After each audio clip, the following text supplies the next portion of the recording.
बहुत बड़ी चुनौती है इस सूरत हाल में। तो इस वक्त हम देख रहे हैं कि समाजवादी पार्टी और दूसरी कांग्रेस अपना पूरा दमखम लगा रही है। संजय कपूर साहब हैं, वो हमें बताएंगे कि कांग्रेस कहाँ खड़ी है और क्या उसकी राइट नाउ क्या पोजीशन है और क्या पूरी पिक्चर है यूपी में कांग्रेस की, और क्या उम्मीदें की जा सकती हैं कांग्रेस से। Sanjay ji, floor is yours, 10 to 12 minutes please. Thanks so much for inviting me. आप बहुत बहुत शुक्रिया, आपने मुझे यहाँ पर बुलाया। और हम इस समय कई सारे दोस्तों के बीच में हैं, तो और भी हमारी हिम्मत बढ़ रही है बात करने की। इकबाल साहब को काफ़ी समय बाद में देख रहे हैं, भाषा से हमारी दोस्ती है। ये सदफ साहब के बारे में पढ़ता रहता हूँ और दोस्त भी हैं कई दोस्तों की। तो उत्तर प्रदेश में जो आज के हालत में जो सूरत हाल है, उससे एक चीज़ जो नज़र आ रही है आज की तारीख में, कि ये पूरा जो मुकाबला है बीजेपी और समाजवादी पार्टी के बीच में बाइपोलर सा हो गया है। और कांग्रेस ने ये कहा है कि वो सारों जितनी भी 403 सीट है उस पर लड़ेगी। प्रियंका गांधी उस पूरी जो मुहिम है उसकी सदारत कर रही हैं, वो सबसे आगे कैंपेन कर रही हैं। वो उनके साथ है ना, छत्तीसगढ़ के जो चीफ मिनिस्टर श्री भूपेश बघेल वो साथ रहते हैं, उनको भीड़ वगैरह मिल रही है। पर मैं अभी लखनऊ के 2 चक्कर लगा के आया हूँ अभी 15 दिन में 2 दफा। और एक दफा तो आगरा भी गया, मैं लोगों से बात हुई। पर मैंने वहां पर कांग्रेस का कोई भी इम्पैक्ट नहीं देखा। हो सकता है कि शुरुआती दिनों और मेहनत करें मोहतरमा प्रियंका गांधी तो शायद और हिम्मत बढ़े। पर अगर आप इनका एक पैटर्न देखें, 1989 के बाद कांग्रेस कभी पावर में नहीं आई यहाँ पर। और मुसलसल वो उसका जो सपोर्ट बेस है वो गिरता गया। 2017 में अगर गौर करें, समाजवादी पार्टी के साथ इनका इलेक्टोरल अलायंस था। समाजवादी पार्टी ने करीब 104 सीटें छोड़ी थी और ये उम्मीद करी जाती थी कि इनका जो वोट परसेंटेज बढ़ेगा।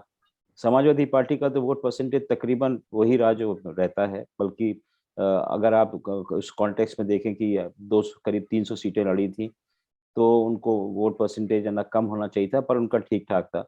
कांग्रेस की 6.5% के आसपास वोट परसेंटेज रहा।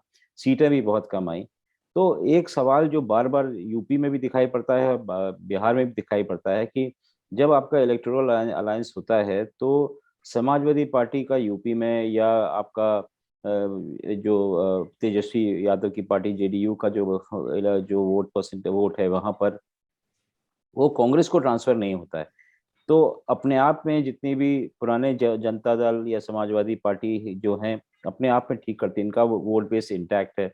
चाहे आप है ना अकलियत को ले लीजिए, चाहे इनका यादव वोट बेस ले लीजिए, जब जितने भी लोग हैं जो कि बीजेपी की विचारधारा से इत्तेफाक नहीं करते, वो लोग सब है ना वोट देते हैं।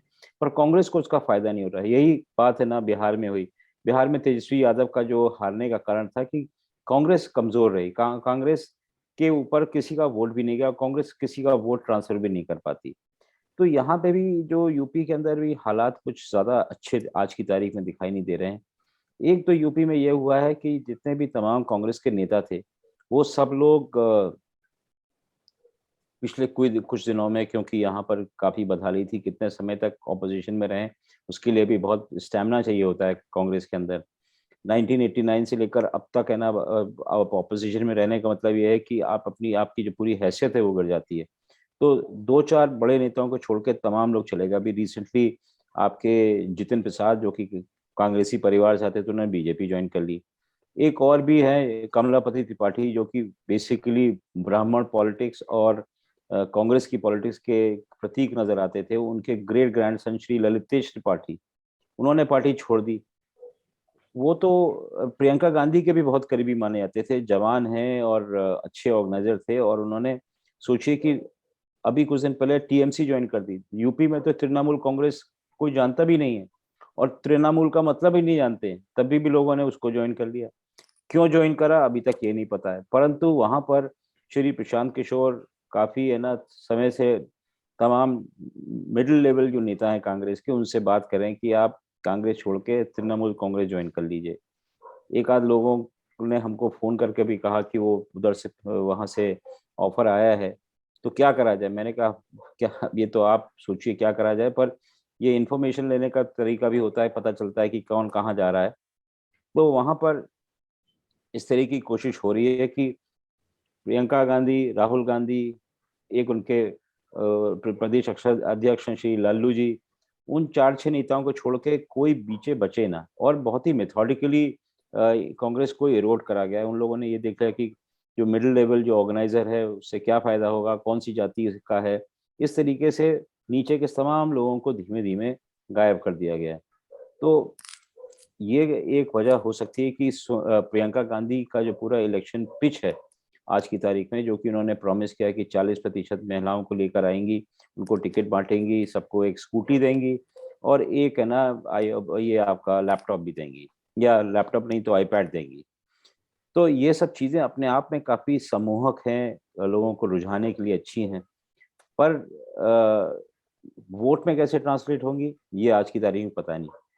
लखनऊ वाले और तमाम यूपी वाले कुछ हद तक काफी समय तक ये कहते रहे कि जिस तरीके से प्रियंका गांधी को हवा दी जा रही है तमाम मीडिया के अंदर, और लखीमपुर खीरी में जब अभी हादसा हुआ था जिसमें एक ट्रैक्टर एक है ना जब है ना फार्मर्स प्रोटेस्ट हो रहा था, तो एक गाड़ी का काफिला जिसके अंदर वो एक है ना मंत्री साहब के साहबजादे थे, वो लीड कर रहे थे, उन्होंने कई सारे लोगों को मार दिया।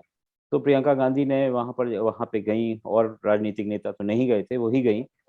तो उसके बाद उनको गिरफ्तार कर दिया और काफी रौनक रही उस दौरान।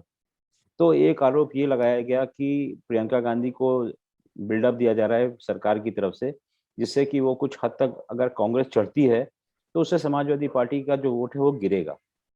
तो ये चर्चा काफी समय से चल रही है आज की तारीख में, पर मुझे नहीं लगता कि इसका खास असर कांग्रेस की फॉर्च्यून्स में होगा। अगर जितनी मेहनत करेंगी प्रियंका गांधी, और उससे अगर समाजवादी पार्टी अगर अगर बीजेपी का के खिलाफ कैंपेन होती है, लोगों को ये बात समझ में आती है कि विपक्ष को वोट देना चाहिए, तो उसका भी फायदा मेरे ख्याल समाजवादी पार्टी को होगा, क्योंकि कांग्रेस अपने आप में जीतने की हालत में नहीं है और लोग बाग अपना वोट खराब नहीं करना चाहेंगे। हो सकता है कि कुछ इलाकों में जहाँ पे मार्जिनल सीट्स हैं, जहाँ पे कांग्रेस की स्थिति पहले से बेहतर थी, वहाँ पे हो सकता है कि कांग्रेस उठ जाए, कुछ सपोर्ट बढ़ जाए, और पर बाकी इलाकों में इनका हाल मेरे ख्याल से बेहतर नहीं होता है। पर ये शुरुआत अपने आप में ठीक है।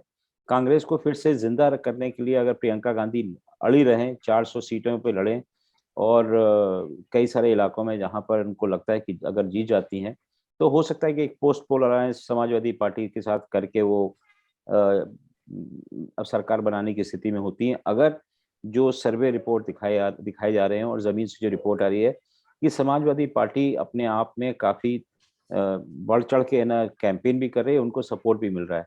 एक आध सर्वे ने दिखाया है कि वो बीजेपी से कुछ 15-20% सीटें थोड़ी कम हैं, और एक एस्टिमेशन ये होता है कि जो भी इनकम्बेंट पार्टी होती है उसको 20% 25% का फायदा पोस्टर्स देते हैं।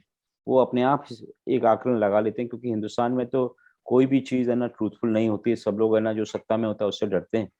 तो अगर कोई वोट परसेंट अगर ना उन्होंने सर्वे में देखा कि वो हार भी रही है अगर रूलिंग पार्टी, तो उसमें 30-40 सीटें जोड़ जाड़ के दिखाते हैं कि साहब जीत रही है, क्योंकि उनको लगता है कि जब तक है ना रिजल्ट नहीं है तब तक रोजी रोटी चलती रहनी चाहिए, नहीं तो उनके खिलाफ भी कोई कई सारे एक्शन हो गए तो उनको परेशानी हो सकती है। और जितने भी पोस्टर्स हैं बाय एंड लार्ज उनकी जो क्रेडिबिलिटी है वो काफी डाउटफुल रही है अभी तक। तो अगर समाजवादी पार्टी करीब रहती है बीजेपी के, तो हो सकता है कि पोस्ट पोल सिनारियो में कांग्रेस भी उनकी मदद कर सकती है। पहले उम्मीद थी कि कांग्रेस है ना इनके साथ अलायंस में जुड़ेगी, पर वो अलायंस में अब आज की तारीख में नहीं जुड़ रही। राहुल गांधी भी अब है ना कैंपेन करने वाले हैं अमेठी से। वो यात्रा कोई 100 किलोमीटर के आसपास यात्रा करना चाहते हैं, और देखने की बात है कि जो कई जिलों के प्रशासन उनको रोकते हैं कि नहीं रोकते हैं, क्योंकि फिर से कोविड और ओमिक्रॉन का जो डर पैदा हो गया है उसकी वजह से ये चर्चा है कि 50-100 लोगों से ज्यादा रैली नहीं होगी। तो प्रधानमंत्री और योगी तो अपनी रैली कर लिए बड़ी बड़ी 2-2 ढाई लाख की, उसके बाद वो सोचते हैं कि और किसी को जरूरत नहीं है। तो संभव है कि आने वाले दिनों में इसका जो खौफ को इस्तेमाल करा जाए और फिर यहाँ पे पाबंदियां लगा दी जाए। तो ये बात अभी चर्चा में है। तो कांग्रेस के पास कई सारे मुद्दे हैं, अगर आप गौर करें तो सी अपने अखिलेश यादव ने काफी बातें कही हैं, पर कांग्रेस का जो ट्रैक रिकॉर्ड यूपी में बुरा नहीं रहा है। लालू अकेले नेता थे जिन्होंने कई दफा कैंपेन करा, काफी मोर्चे लगाए, कई दफा गिरफ्तार हुए। पेंडेमिक के दौरान उन्होंने जब वहां पर लोगों को मदद भी करी, कांग्रेस अकेली पार्टी थी यूपी में और दिल्ली में भी, जिसने कई सारे लोगों को ऑक्सीजन की जो किल्लत थी उसमें लोगों को मदद करी। और बाकी पार्टियां तो जैसे भाषा भी बता रही थी कि तकरीबन गायब थी। कांग्रेस अकेली थी, पर लोगों की याददाश्त लगता है बहुत कमजोर है। काफी यहाँ पे नुकसान भी हुआ यूपी में, तमाम लोग मरे, काफी लोगों को हर तरीके की तकलीफ हुई। अगर आपको याद हो तो कई सारी इमेजेस आ रही थी, न्यूयॉर्क टाइम्स पे भी आई थी और टीवी पे भी आई थी, जिस तरीके से लाशें है ना गंगा गंगा नदी में बह रही थी। कई सारी लाशें तो गंगा के तट पे लोगों ने ऐसे ही है ना दफना दी थी, क्योंकि उनके पास जलाने के, उनको दफन करने के पैसे नहीं थे। तो ये सब चीजें आज से 6 महीने पहले हुई थी। परंतु या जो आज की तारीख में दिखाई पड़ रहा है या कई सारे सर्वे में दिखाई पड़ रहा है, लोगों की नाराजगी महंगाई की तरफ ज्यादा है, बेरोजगारी की तरफ ज्यादा है। पर जो हेल्थ सेक्टर में जिस तरीके से लोगों को कई सारी परेशानियां हैं, उसके बारे में कोई ज्यादा चिंता चर्चा नहीं करती। पर हैविंग सेड दैट, कांग्रेस के लिए बहुत बड़ी एक ना चैलेंज है टू रिवाइव इटसेल्फ। और अगर कुछ हो जाता है तो उसका असर आगे 2024 में पड़ेगा। अगर इनको 15-20 सीटें भी मिल गई तो मैं बता सकता हूँ कि पार्लियामेंट इलेक्शन में इसका बहुत बड़ा असर पड़ेगा। अगर ये 5-6 पे निपट गए तो कहने का मतलब कि इसको इनको इग्नोर करा जा सकता है। पर अगर इनकी थोड़ी सीटें बढ़ जाती हैं सोनिया गांधी कैंपेन से, तो पार्लियामेंट में भी इसका असर दिखाई पड़ेगा। बहुत बहुत शुक्रिया।